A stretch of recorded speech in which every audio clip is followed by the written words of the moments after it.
This is Geek Gamer Live, episode 271, recorded on Sunday, October 7th, 2016.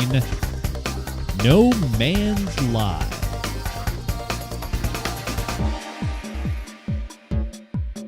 Hey guys, welcome back to another edition of Geek Gamer Live. This is the show where we talk about the latest in gaming and technology.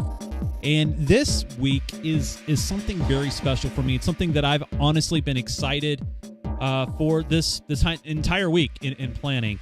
And it all comes around my special guest host this week.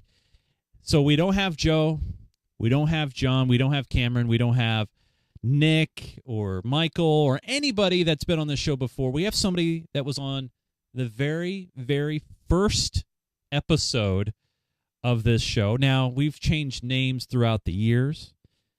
It's been Control F12. It's been Geek Gamer Show. It's been Hoser Chat. And on the very first episode of that show, this gentleman here convinced me at a LAN party in Portland, Oregon, PDX LAN. I think it was 3 maybe. And he was saying, hey, you've been listening to all these podcasts. You got a good voice. You got a good talent. I'm not trying to inflate my own ego here, but he was saying that, hey, you got these things to do. You should do a podcast. And I'll do it with you. And I said, all right, let's do it. And so I got on my plane. I went back to Florida. I was living in Florida at the time.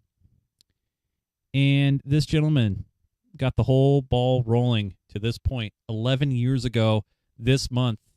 My good friend and hoser buddy, Mr. Kyle Rumley. Hey, Kyle. How are you, buddy? Hi. Welcome. Wow, that's a nice promo there. I'm humbled by your words. Well, I got your money. You sent it ahead of time. I got my money, exactly. You sent it ahead of time, so it's great. Thanks for the paper. I am glad that I spoke up to you years ago because you have a talent. You should use it. I always thought that.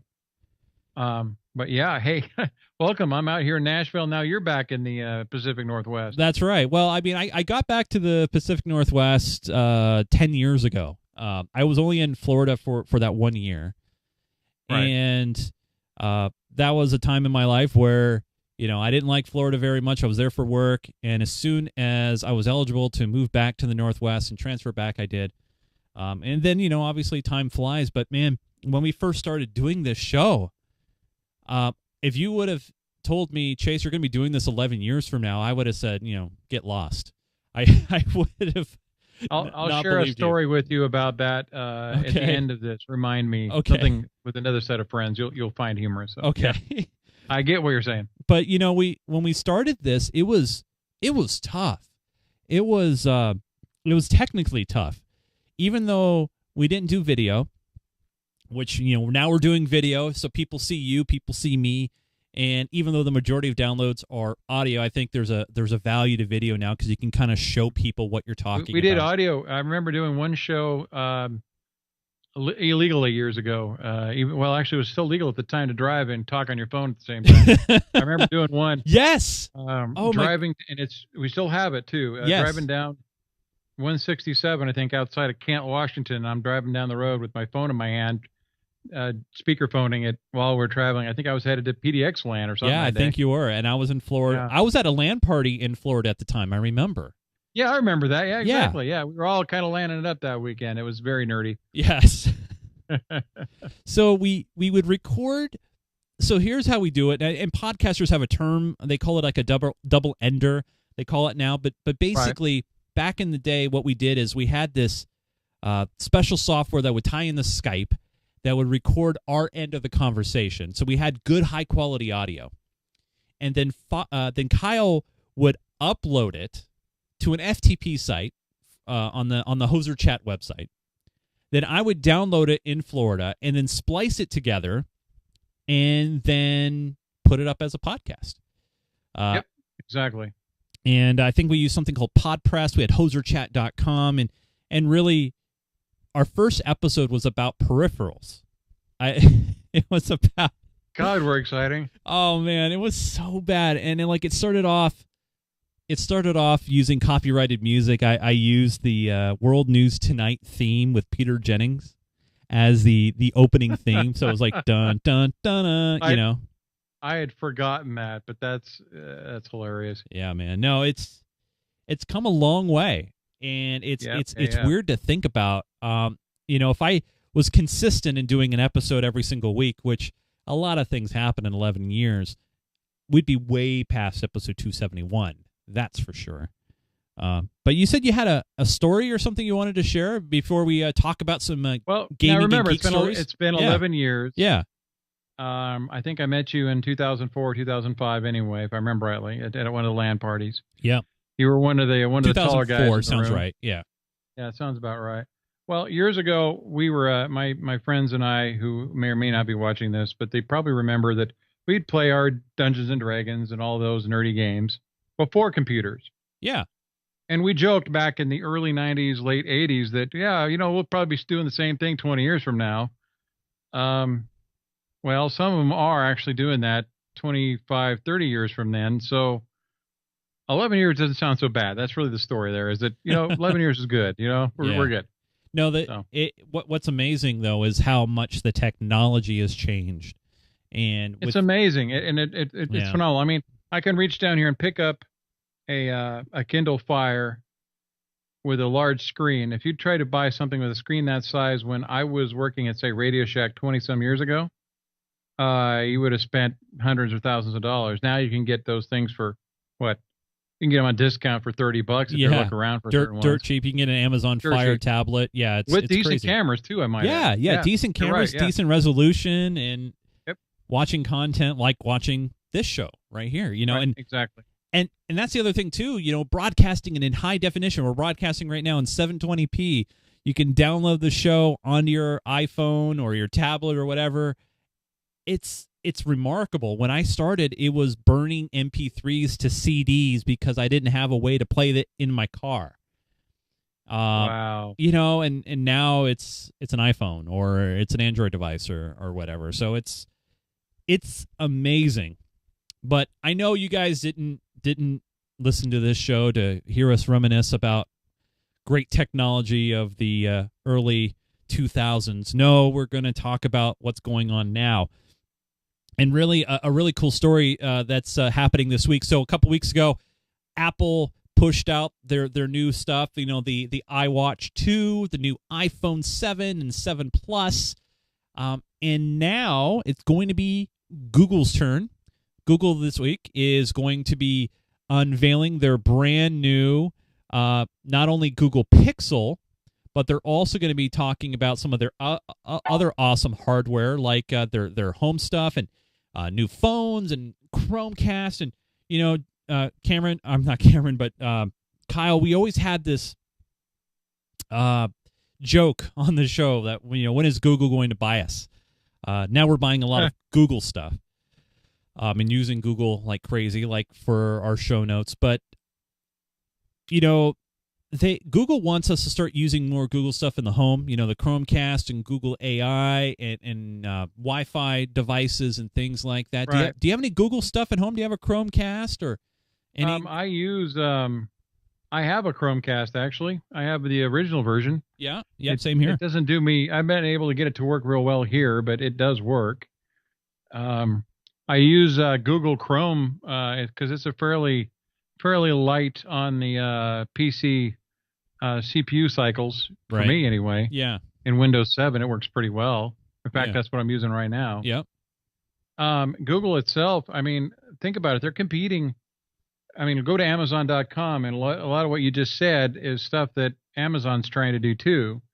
And you can see that they're trying to compete in certain aspects of people's lives, trying to get you to do things, like Amazon has Amazon Prime Pantry, where you can actually order stuff. Yeah.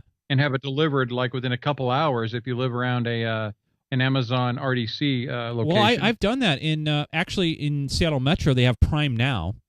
Right, there you go. Yeah, it's the same basic thing. Yeah. And it's incredible. I mean, like it was for PAX a year ago where I needed batteries, and I needed them now. And I needed like a 24-pack, and I wasn't going to go to like Safeway or anything because that's going to be expensive. And I was able to order batteries and have them in my hands within 2 hours. And I'm just like, this is weird. I mean, this. Yeah, and the weird prices aren't that bad. Yeah.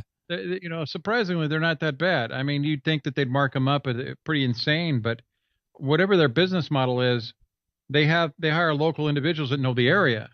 Therefore, they have a better chance of getting it in there, to a location in a good stepped, reasonable time. Right. They have enough time to pack it and ship it. Mine here, according to their website, was Murfreesboro, which is about, I don't know, 25 minutes from here.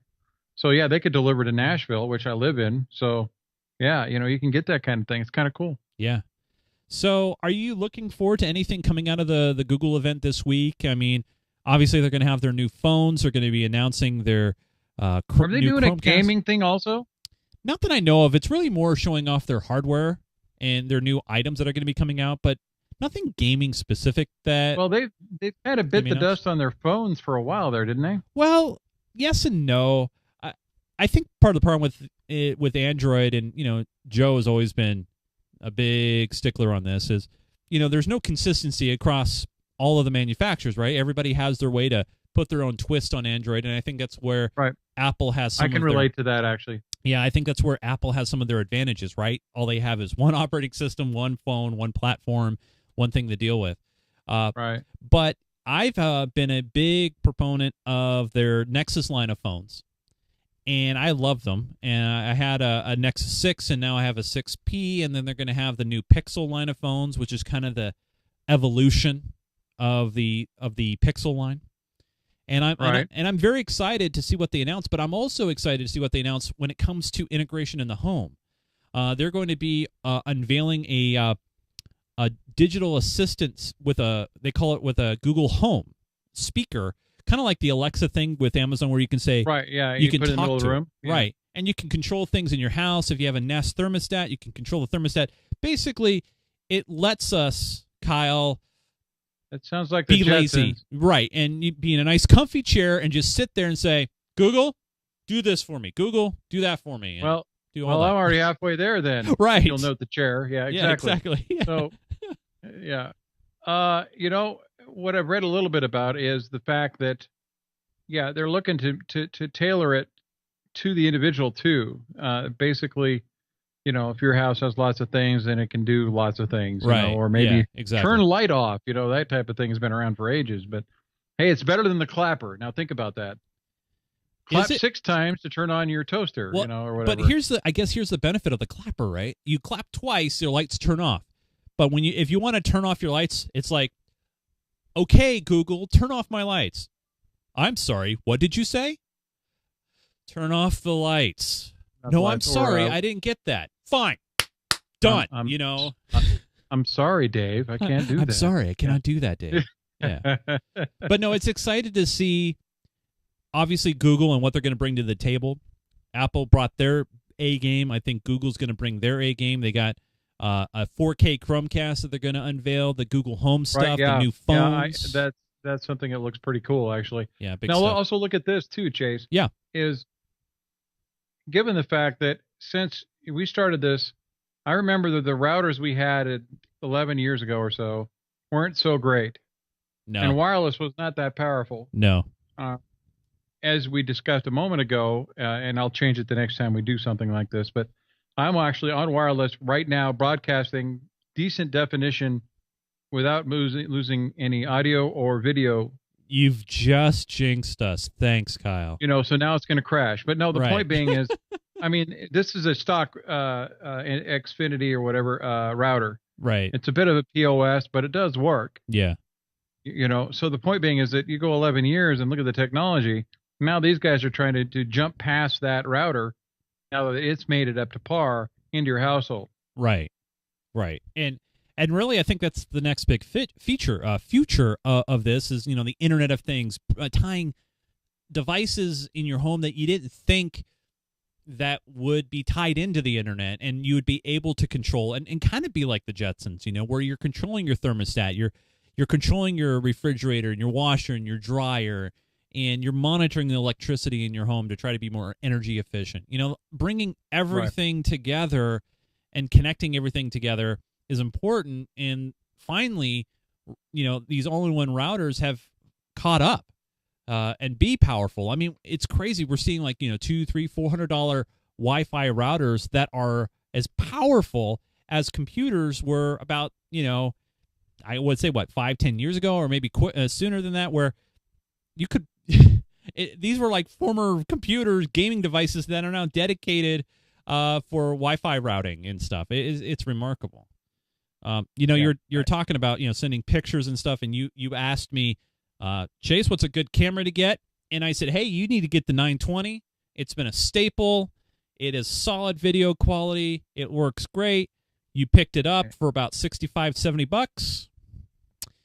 And then Logitech decides, hey, we're going to come out with a new one. It never fails. On the day I recommended it to you, Logitech reveals the brand new C922 camera. It can record at 60 frames per second. It has, this is something cool, and they're actually steering this more towards the gamers. It will have the ability to remove your background without a green screen. Which is, some people call it green screen or chroma key. I don't know how this works. I know Linus Tech Videos. That's a very powerful program for that then. Wow. Yeah, and it's going to be at the same price as the 920 as well. It can do Skype in 1080p if you have the bandwidth for it. It looks like a great camera. And finally, I was actually wondering this. When is Logitech going to come out with a new camera? And obviously, they finally answered my question. Very cool. Yeah. Very, very cool. Yeah, it's amazing on these. I mean, the webcam I've used for years, it's pretty ancient. I actually had to hunt down a driver for this particular one just to get it to work. What?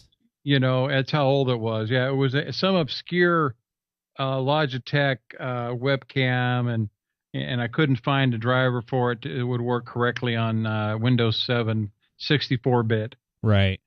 So, that is always a challenge if you have older hardware, because I'm one that, I'll recycle it. I mean, there's some older stuff that I still use, but, I've had to move a little further forward, obviously, but, the computer itself here is actually pretty nice. Oh, yeah. I brought with me. So now it's doing pretty good. It's streaming all right. So what the hell, right? Very nice. So I got to ask you, Kyle, what kind of video card do you have in that sucker? Oh, this one's got a Radeon 4850 or something. It's not that exciting, really. It's not bad, though. You know what you need? You need another video card. You need the new GTX 10. It's only a good segue, Kyle, when you don't mention it. I know. I'm just going to throw you under the bus, buddy. That's a nice video. No, go ahead and show it. Let's all right. So the rumor is. So everybody knows, if you're in the know, that NVIDIA will be giving the big keynote address at CES 2017 in Las Vegas in January. Yep. And the rumors is that their brand new Titan killer, if you will be the 1080 Ti, and it will be launched then and announced then. Now, right now, the 1080 is out already, and it's an incredible card. Also, the 1070, which is what I have, is an incredible card. Right. But they're going to be releasing this card in the coming year. Now, no price point yet, but obviously this card is going to be the granddaddy of them all. I mean, when the 1080 was announced, the 1070 and the 1060, that series of Pascal cards, I mean, it was a game changer because they're low on the power consumption and incredible on the performance to price point. And now you have this, and like the I think it was like the 1070 or 1080, just standard edition, was beating the snot off of the old Titan card, which was supposed to be the creme de la creme. So you have this card, which, man, I mean, it probably is going to come in at what, $800-900, I would assume, but I would assume that it's going to be future proof for at least the next 3 to 5 years. Oh, bless you. My apologies. No worries. But, I mean, this is the kind of card, Kyle, I think you need for gaming. Well, yeah, look at the price points, sometimes something north of your firstborn, probably. Is this like a 10 or a 12 gigabyte one or something? Not a lot of specs released on this yet. I think this is a 12 gig that they think it'll be. Yeah. Somewhere. It's a definitely. I've got 512 megabytes on the card that I have here that was shared with me by a fellow PDX lanner by the name of I'd have to try to remember what he used to go by. I can't remember what game. Anyway, he works for the same company I do now, and he works in their IT department. He shared it with me. He had an extra one. It does pretty good. I can play WoW real well with it. You know. Wait, you're still playing WoW, man? Yeah, I do. I play WoW because my spouse and we find it a very fun and great communication tool, because this is how we met years ago. Right. And being able to play and, wander around and talk to each other, even though their sound interface sucks. Every time we try to get it to work, one or the other of us doesn't work. Well, so can't you now with WoW? I haven't tried this because I don't play WoW, but can't you with WoW stream directly to Facebook from WoW? Yes, you can. I haven't tried it because I'm not that exciting. I'll be honest, but yes, you can. I saw a link on their BattleNet launch window thing. Yeah. So I'll have to try it one of these times just to see what it's like. I've watched a friend of the show, Jace Rossi, do some streaming of that, and I think that's obviously Facebook trying to tiptoe into a little bit of Twitch stuff, but they're tiptoeing, but they're trying to get into gaming too. I know, but and we talked about this before the show. I don't think Facebook is good. I think when you want to see what your friends are up to, because obviously a lot of people are already on Facebook, so you get that push notification saying, "Hey, Kyle is live right now. Go check him out, see what he's doing." Oh, you're at the fair, or you're at a horse race, or you're streaming some WoW, and I think that's cool, and I think that works. But if I want to see someone do a speed run in Super Mario Brothers, I'm not going to be going to Facebook. I'm going to go to Twitch. And so I think there's a path depending on what kind of streaming you're looking for, and if you want to see your friends or you want to see strangers or whatever, that sort of thing. Speaking of gaming, did you see this? I know you saw this. I know you're interested in this. This is right up your alley. The Nintendo Entertainment System Classic Edition. This is going to be palm-sized NES that has preloaded games on there. You hook it up to your TV via HDMI. It's going to retail for $60. Unfortunately, there are some drawbacks to it. One, you can't load your own games onto it. It is predetermined what the games are, but they are all the popular titles. Mario. Give them 5 minutes, I'll hack it. Well, but here's the funny thing about it, though. They had a new press release, and they talked about how each game will be playable in 3 display modes, a CRT filter, which will add a scanline effect, because remember, this is HDMI, not analog. 4:3, which is maintains the aspect ratio, doesn't stretch anything, and it's something called Pixel Perfect. But the bad news is, they talked about a couple of annoying things. One, the controllers are wired, and the wires are very short. And the second... That's stupid. Yeah. And the second thing is, in order to use save states or to switch games, you have to hit the reset button on the console. There's no home button on the controller. Which, for me, I'm okay with, because the original controller didn't have any additional buttons. It had a control pad, start, select, B and A. I think if they added any additional buttons to the controller, it would detract from the OG factor, if you will. And so I think to have the short controllers, it's not a big deal. You just have to have a longer HDMI cable, I guess, from the TV. But you can't pre-order these things yet either. They're going to come out next month. But I got to ask you, man. Wow. Yeah. Maybe they won't pre-order them. Well, maybe a local GameStop might do it, but haven't been able to do it on Amazon or anything like that. Are you going to get one of these for my spouse? I think she'd like this. Was she a gamer growing up like you were? Well, you know what? She's better at these games than I am. Neither of us are great at side scrollers. Right. But she used to play these games with our kids quite a bit, and yeah, this would actually be kind of interesting. It's not that expensive. It seems like it would be fun. I mean, the controller sure looks like the original one to me. This is definitely aimed at the young adult millennial, nostalgia freak kind of person, where they want to get back in touch with their childhood, play some old games, and have an easy way of doing it. Now, I know there's a lot of purists out there saying that, hey, this is not the same thing. You're not blowing into cartridges and sliding them in the slot. I was about to say that. Yeah. But you know what? If I want an easy way to play some old classics and I'm going over to a friend's house and pop it in and play some old, Super Mario Brothers 3, that sort of thing, this is the easy way of doing it. Now, granted, yeah, if you're adventurous, you could create your own Raspberry Pi with a memory card slot and do an emulator. And you know what? A lot of people do that. Yeah, I've got an emulator on this computer, actually. Yeah, and it works. Why not?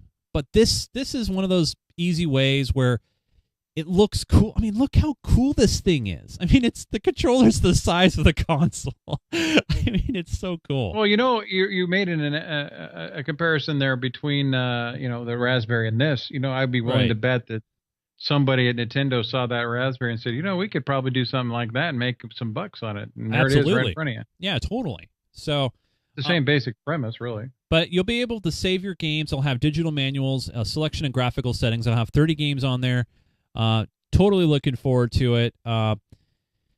And I'm gonna get one of these. Even though it's one of those purchases that I don't need to do. It's like, got to do it, right? I mean, you should do a review on that. I'd be curious to know. I mean, I read a quick review here just while we've been sitting here, and to me, it looks like it's still a viable little machine.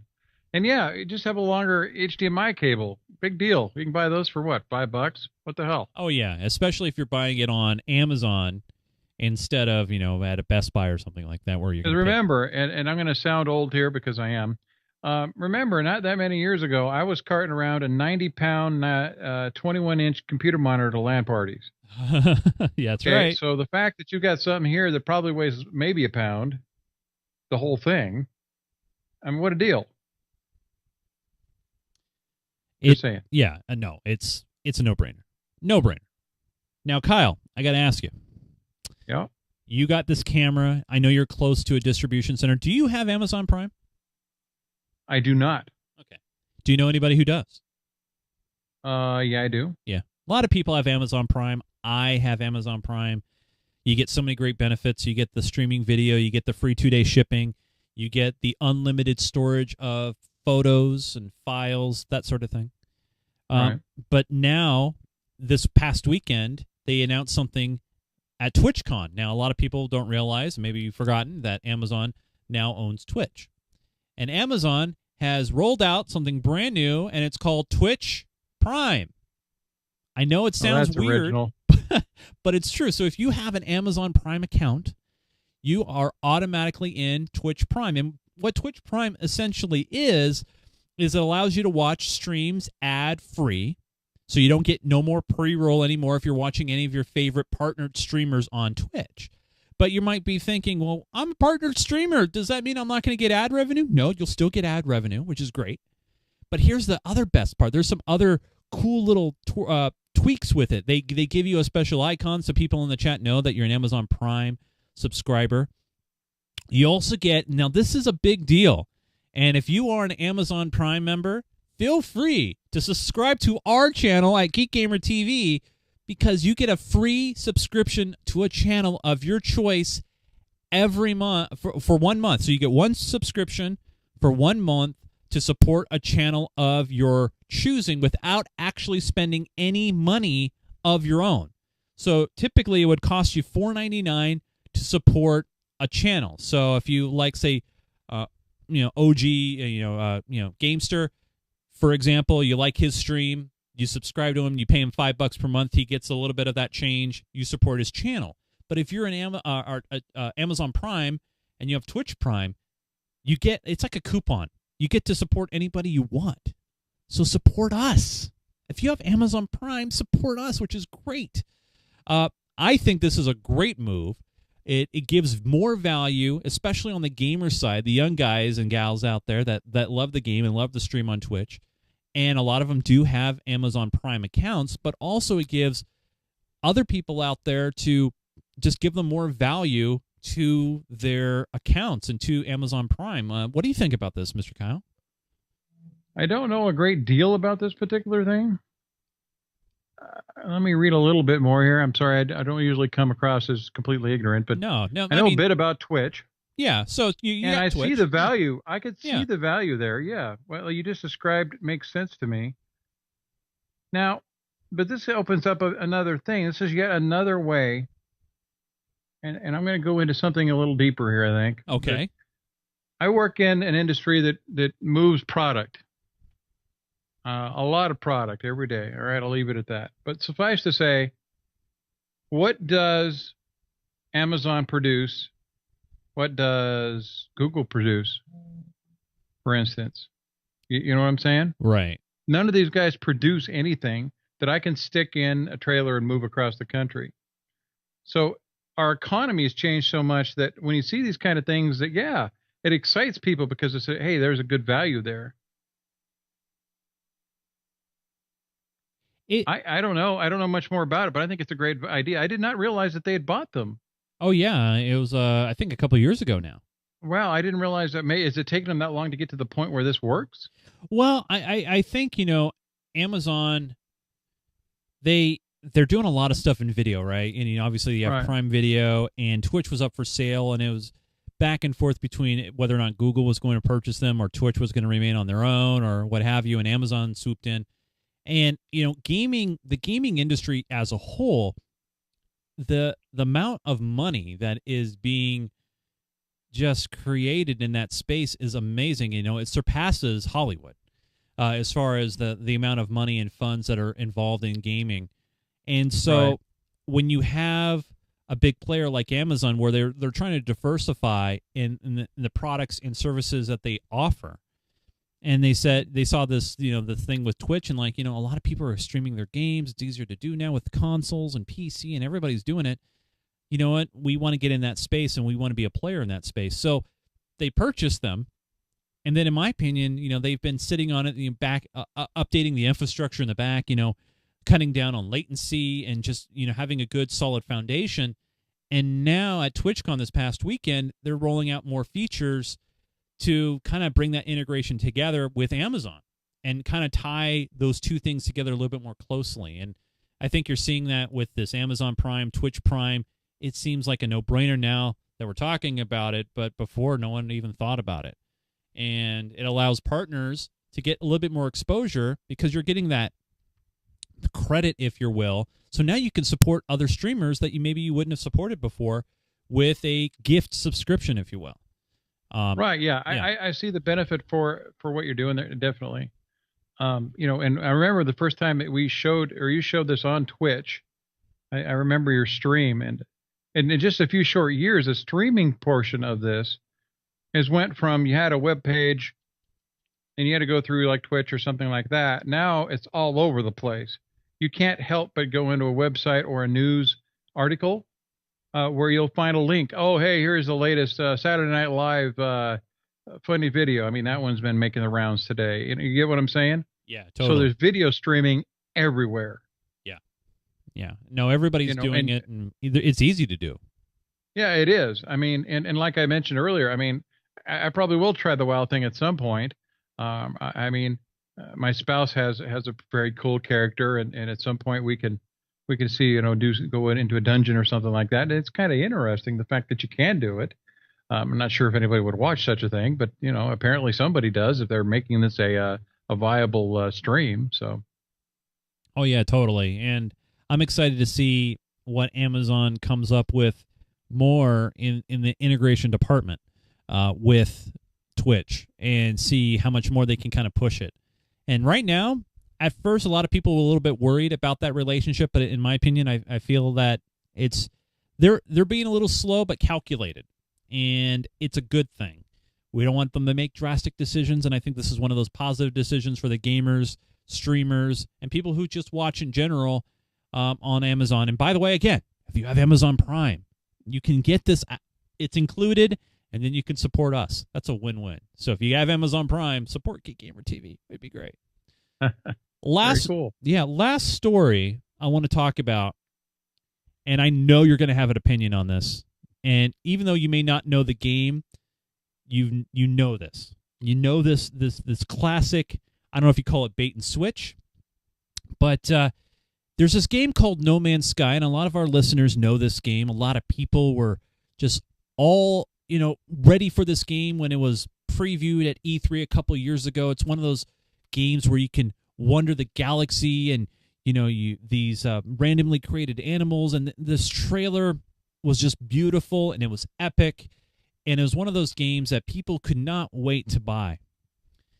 And it came out to huge fanfare, and the game did not live up to that expectation. As a matter of fact, it a lot of people are very upset about it because it didn't live up to that expectation. It didn't look like anything like the previews.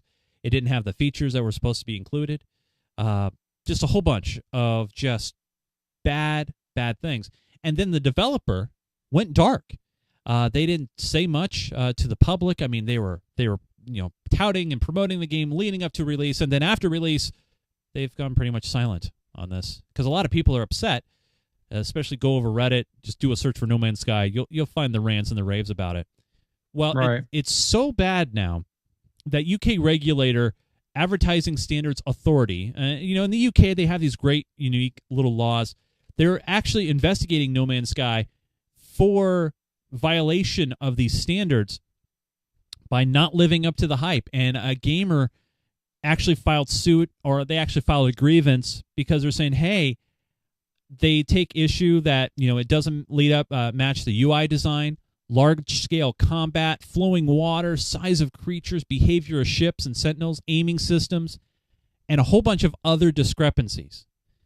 Now, the reason why even though I know, Kyle, that you don't know this game, or maybe you do a little bit, this has happened for years, where you'll have a game that's being previewed, you have a game that's being hyped at E3 or some other conference, in a magazine, on video, on YouTube or whatever. And then it comes out and it doesn't live up to the hype. It doesn't live up to the expectations. And it's just really bad. Well, how does this make you feel? I mean, seeing something like this. Let me I'm not a history teacher by any means. But let's go back about 16 years. Can you name a game came out about in 1999, 2000? That was overhyped. They sold you a bill of goods basically stating, hey, this is going to be the greatest game since sliced bread. It's going to have this. It's going to have this feature. It's going to do that. Basically the same premise that you just described to me on this new game. Right. I wouldn't remember. What is it? Well, if I remember rightly, he also produced a game called, let me see if I can find it here. I think Quake 2 maybe. Does that sound familiar to anybody? Yeah, out a little there? bit. Yeah. John Romero's Daikatana, I think it's called. Okay. This game bit the dust pretty harsh, and a lot of people complained about it then. This is 16 years ago, at least, that it didn't make sense, that all of these things that he told us it was going to have didn't occur in the game. He's going to write in, role-playing stuff that never really happened, all of these things. So this is nothing new, except that it sounds like someone is trying to make it a legal, trying to make something more legal and actually do something about it. Now, the sad thing about this authority, if you will, is if he is proven to have his appeal held up, they can't they have to pull advertisement for the game. They can continue to sell the game in the UK, but all those advertisements get pulled away and stuff, and they can't really show it off anymore. Some people are trying to throw Steam into this, saying, hey, Steam allowed this game to be sold. And for me, I think some of the problem here is you got a lot of people now just foaming at the bit to pre-order games or buy them on release day. And I mean, we saw it with Battlefield 4. We saw it with Battlefield 3. I think Star Wars Battlefront, the latest one. Battlefront. I think the best way to kind of combat this is stop pre-ordering these games and stop buying them on day one. I mean, you see a lot of these companies that are so quick to try to get their games out for a release date by a holiday season or, what have you, that the quality goes downhill. And then a lot of these companies also rely on, oh, well, we'll just push out a patch on day one or day two or day three or whatever. The QA, we can kind of slide on the QA. Who cares? Right. Do you think that's the answer here, where people should just stop pre-ordering, stop buying on day one, wait for non-payola reviews. I mean, what's the answer? Look at this from a business standpoint, Chase. Look at it from a business standpoint. How many millions of dollars does it take to produce a high-end video game? Oh, loads. All right. Loads of money. When they pre-order this money, they're basically saying they're gambling. If this is again, I'm probably going to get flamed for this. I don't care. It's all right, buddy. I think that they are speculating like it's a gambling in a sense that, hey, maybe this game's not going to suck. You know what I'm saying? Yeah. I mean, and I'll go back to WoW, which is, actually a good example in one sense. Blizzard has had the game out for 12 years now, I believe. And they progressively worked on this game and actually corrected some of their problems. It's not perfect by any means, but every time they come out with a new expansion, they give it time. They test it. They really put their time and effort into this to make sure that they retain the customer base that they have as much as possible. Now, given that the market has changed over the last several years to a lot less massively multiplayer has kind of died out a bit, but the fact is, when you see a game like this one, which looks good, I mean, I'm looking at the pictures here, I would have been interested in this game if I was still a big gamer. But to me, it's like, well, wait a minute, there's no, we're going to throw money at it. Well, let's hope it's good. They're gambling. I hate to say that, but what about that? What is it? Battlefield 1? Yeah. Well, how much did that cost? $120? Well, yeah. My God. That's a whole ridiculous. Well, that's a whole nother argument, right? I mean, first off, you have it is. Yeah, you have the game, which is what, $60, and then if you want each map pack, it's another 10 or 20. I remember when games was everything. You got everything. Call of Duty, World at War, Call of Duty 2. You got everything. One game. And now you got 4 or 5 discs. Remember those? DVDs. Yeah. You had a big box of CDs, DVDs. Yeah. I got it up here on the wall. I got Call of Duty sitting right over there. Very good. But yeah, I mean that's a whole other separate argument where you have companies where like an EA where they're just truly trying to maximize. But like you said, they're spending tens of millions of dollars in product development. Oh yeah. And marketing. Call of Duty is a great example of that one. Yeah. And I really think that the big answer to get out of this rut of, first off, you got to hold developers accountable. They cannot show screenshots. They can't dress up these demos or trailers of gameplay when it's not real, when it's not going to be in the released product. If it feels it feels cheap. It feels like you're just trying to trick me. You're trying to trick me to buy this game based on a premise and a promise that it's not going to be there. All right, so you can use other examples that are non-gaming related. Think about that. How many times have you seen a movie trailer, and I bet you listeners out here can agree with me on this, that you see a really cool action movie, all right? It's great. It's awesome. It's a great trailer, and it's done. You go to see the movie, and you go, wait a minute, none of the stuff that I saw in that trailer is in the movie, or it's completely out of context to the point where it doesn't even vaguely interest you, or it's so fast. So, or my personal favorite is they give you whatever, a 1 minute trailer for a movie, and then when you go see the movie, that's pretty much all the action of the whole movie was the 1 minute you saw in the trailer. Right. Do you get what I'm saying? Yeah. So it's the same basic premise in that you're getting suckered into it, like you just said. But it's a little different, though, because at least with the trailer, they're showing it from the actual movie. They're showing what the movie is. Now, granted, yeah, they spun the trailer, and they made it seem more cooler than it really is. But in the case of No Man's Sky, the cutscenes and the stuff that they showed at E3 a couple of years ago did not match up with what was actually released. It did not. The graphics were different. The character animations were different. The modeling was different. Everything was different. But they threw out this trailer and these screenshots of a game to get people hyped up enough so when the game was released, people jumped on it without thinking twice about it. They're like, wow, this is the game. It's here. It's finally here. And then they were let down and disappointed. I don't know if that's the same thing, because it's like if they did the same thing in Hollywood where they showed clips from the movie and then you went and saw the movie and those clips weren't there, then I think it's about the same argument. Maybe. Yeah, that's pretty much what I'm trying to state, is that you're getting false advertisement everywhere you go in certain senses. You know, I'm not trying to be paranoid by any means, but I mean, let's be honest. They're trying to sell you a product. It sounds like these guys had great salesmen, but terrible programmers.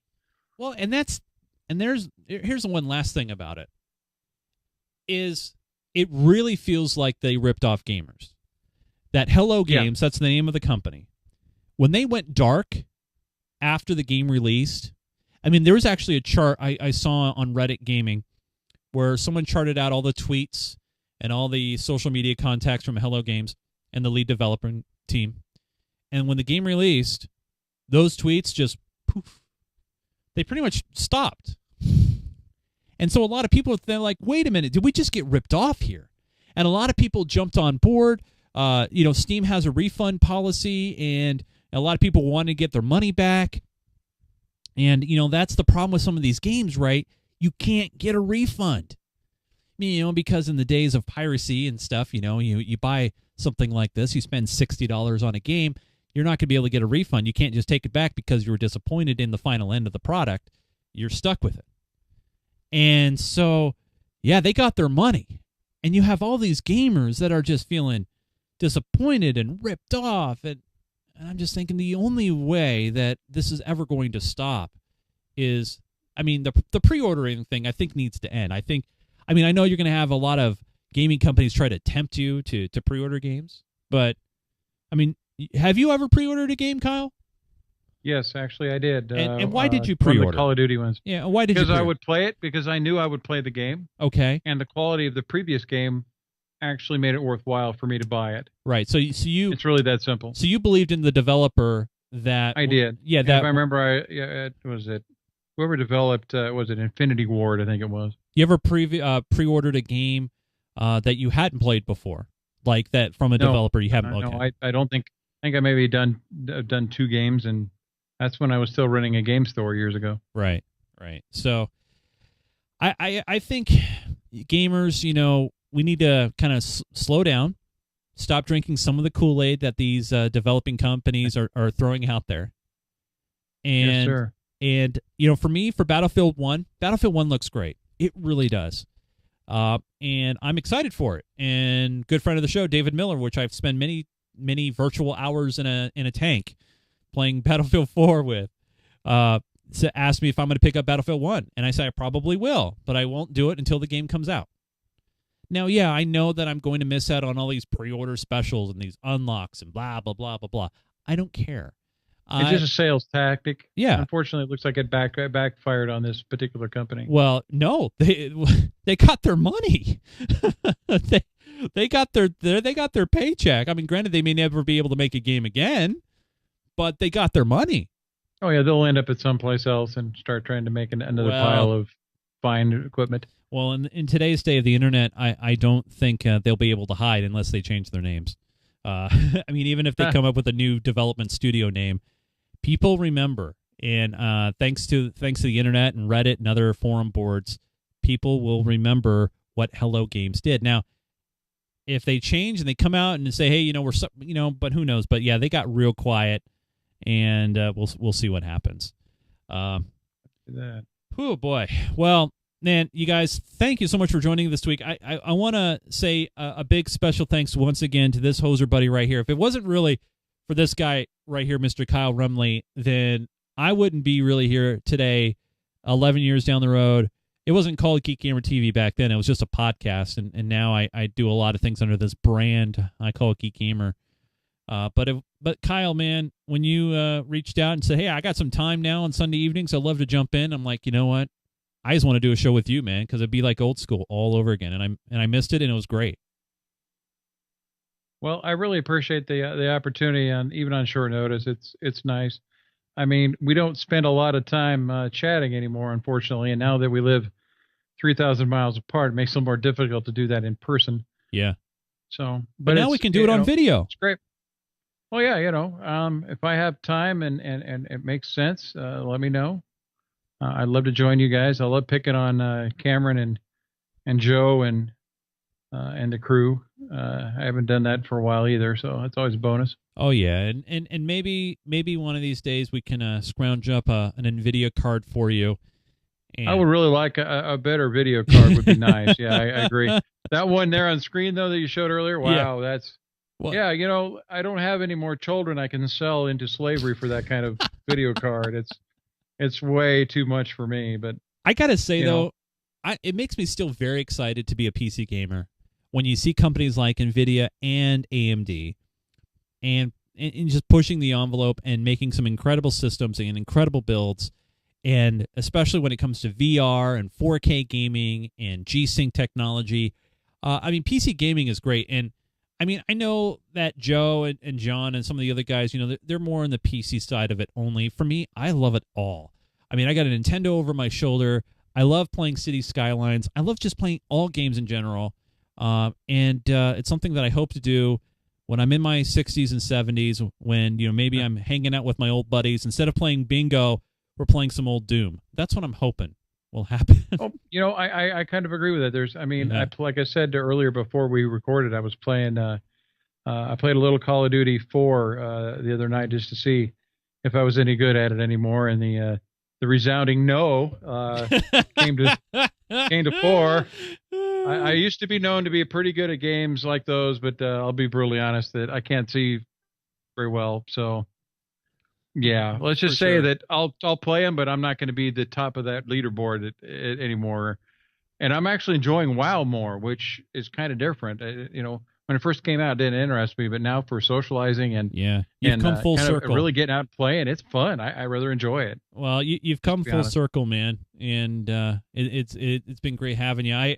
I want to let everybody know real quick, though, if you loved this show and you kind of say, if there's a website to go to find out more information, yes, there is. You can head over to geekgamer.tv. This is where you can download all of our past episodes. And if you want to feel a little courageous and adventurous and you want to check out some of the very, very old stuff that Kyle and I used to do, it is also here on the website. But you can see all of our special events from CES a couple of years ago to PAX just this last month. So we have all the great content at geekgamer.tv. Please also consider liking us on Facebook at facebook.com/geekgamertv, subscribing to us on YouTube. And by the way, if you have a Twitch account and an Amazon Prime account and you get that free credit per month, think about supporting us. I really hope to bring other awesome guests into this show in the future. And it started all off with Mr. Kyle Rumley. Kyle, again, thank you so much, buddy. Was there anything you wanted to plug? I know we didn't ask this ahead of time, but is there anything you want to plug? Or I know you're just kind of gaming out and chilling out, so I don't know if you did or not. Basically, I'll finish this, and I'm going to go play a game with my wife. Awesome. Who, that's my big plug. I appreciate the opportunity to chat with everybody again. And I will join you at any time if you're interested. I'd do it again. So. Well, tell your wife a big thank you from all of us having you on, and thanks again for getting me going here 11 years ago this month, starting it off with Hoser Chat. Keep rocking it. Yeah, thanks, buddy. Hey, for everybody, thank you so much for joining us this week. We will see you guys again soon. For Mr. Kyle Rumley, I'm Jason Nunes. Until we both talk again, we're all silent. And since John's not here, say goodnight, Gracie. Good night, Gracie.